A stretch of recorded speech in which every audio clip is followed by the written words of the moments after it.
Assalamualaikum dok. Waalaikumsalam Ibu. Dengan Ibu siapa? Dinda. Ya, baik Bu Dinda, perkenalkan saya Dr. Yuni Dwi Saputri. Saya yang sedang berjaga di klinik pada hari ini ya Bu. Jadi di sini kita akan melakukan pemeriksaan fisik. Ini gunanya untuk memastikan hasil dari anamnesis yang telah kita lakukan. Ibu tenang saja, karena semua hasil dari pemeriksaannya ini akan kami rahasiakan sesuai dengan kode etik kedokteran. Dan Ibu berhak menolak jika memang Ibu nanti pada saat pemeriksaan merasakan ketidaknyamanan. Apakah Ibu bersedia? Iya, bersedia dok. Iya, baik Ibu ya. Sambil Ibu bersiap-siap, saya cuci tangan terlebih dahulu ya Ibu.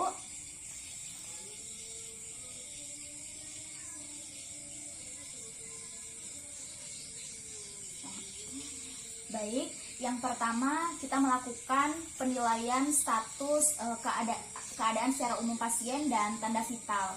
Nah, pada pasien keadaannya sakit ringan. Lalu kita mengukur tinggi badan dan berat badan pasien. Baik, Ibu, kita ukur tinggi badan dan berat badannya dulu ya, Ibu.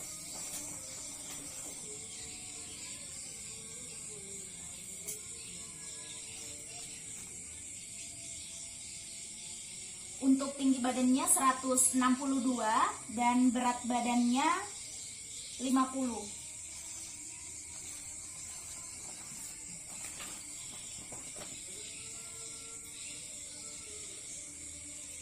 Nah, selanjutnya kita menilai keadaan pasien, apakah kesadarannya bagaimana. Pada pasien ini pasien kompos mentis dengan GCS 14. Selanjutnya kita menilai tanda-tanda vital pasien, mengukur tanda-tanda vital pasien yaitu suhu tubuh, tekanan darah, denyut nadi, dan frekuensi napas. Nah, tadi sudah diperiksa juga untuk suhu tubuhnya itu 39 derajat Celcius, untuk tekanan darahnya itu 130/80 mmHg, dan untuk denyut nadinya itu 120 kali per menit ya Ibu. Untuk frekuensi napasnya 27 kali per menit. Nah, pada pasien tampak mengalami dehidrasi.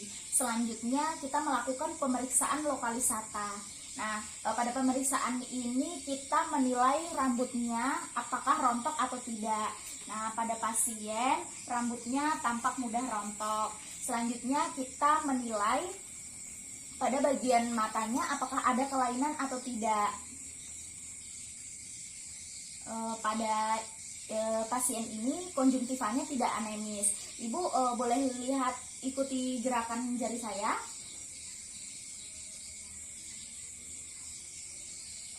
Exophthalmos tidak begitu nyata. Selanjutnya kita melakukan pemeriksaan mulut dan rongga mulut. Pada pasien tampak mulutnya kering. Coba dibuka mulutnya Ibu. Ya. Baik, selanjutnya kita melakukan pemeriksaan kelenjar tiroid. Nah, pasien ini duduk menghadap ke sumber cahaya. Tujuannya apa? Tujuannya yaitu untuk menerangi bagian leher pasien yang akan diperiksa. Selanjutnya kita meminta pasien untuk menunjukkan bagian ibu jarinya. Tujuannya yaitu sebagai acuan untuk ukuran dari kelenjar tiroid pada pasien ini. Coba Ibu tunjukkan ibu jarinya. Ya, baik. Selanjutnya kita melakukan inspeksi kelenjar tiroid dan leher. Kita mengamati bagian leher pasien apakah ada pembesaran kelenjar tiroid yang nyata atau tidak. Pada pasien ini tampak kelenjar tiroid tampak jelas dengan posisi ekstensi leher penuh. Nah, selanjutnya melakukan gerakan Pemberton sign. Coba Ibu melakukan gerakan tangan ke atas dua-duanya. Ya, sambil tarik nafas ya Ibu. Ya, baik Ibu. Selanjutnya kita melakukan palpasi kelenjar tiroid, mengidentifikasi kartilago tiroid, membran tirokrikoid, dan kartilago krikoid. Pada pasien teraba difus bilateral, dua-duanya teraba membesar, penekanannya lunak, dan menelan air ludah teraba. Coba Ibu menelan. Ya, menelan air ludah teraba. Jika terdapat goiter, maka ukur masanya dan juga ukur lingkar leher yang membesar. Nah, ini bisa menggunakan perbandingan seperti kelereng ataupun bola pingpong. Nah, palpasi juga ini untuk mengidentifikasi adanya limfadenopati, massa ataupun jaringan parut. Baik, selanjutnya kita melakukan auskultasi. Nah, auskultasi ini untuk untuk mengetahui adanya bruit atau tidak.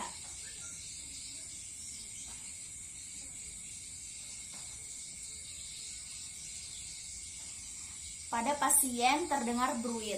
Selanjutnya kita melakukan auskultasi pada bagian pemeriksaan fisik pada bagian toraksnya, yaitu dengan menggunakan stetoskop pada bagian toraks sejajar dengan mamai. Selanjutnya kita melakukan auskultasi pada bagian abdomen. Nah, selanjutnya kita juga melakukan penekanan pada regio abdomennya. Ini tujuannya untuk mengetahui adanya pembesaran organ atau tidak. Pada pasien tidak ada pembesaran organ. Nah, kita juga bisa menilai efloresensi kulit pada pasien. Pada pasien tampak efloresensi kulitnya tidak bermakna. Selanjutnya kita melihat apakah tangannya lembab atau tidak. Pada pasien tampak tangannya lembab, ini akibat adanya hiperhidrosis. Nah, selanjutnya untuk penekanannya apakah terasa? Iya. Ya, baik, pada bagian penekanannya terasa nyeri. Selanjutnya coba Ibu tangannya seperti ini, terdapat tremor. Nah, tapi untuk memastikannya kita menggunakan tisu ya Ibu.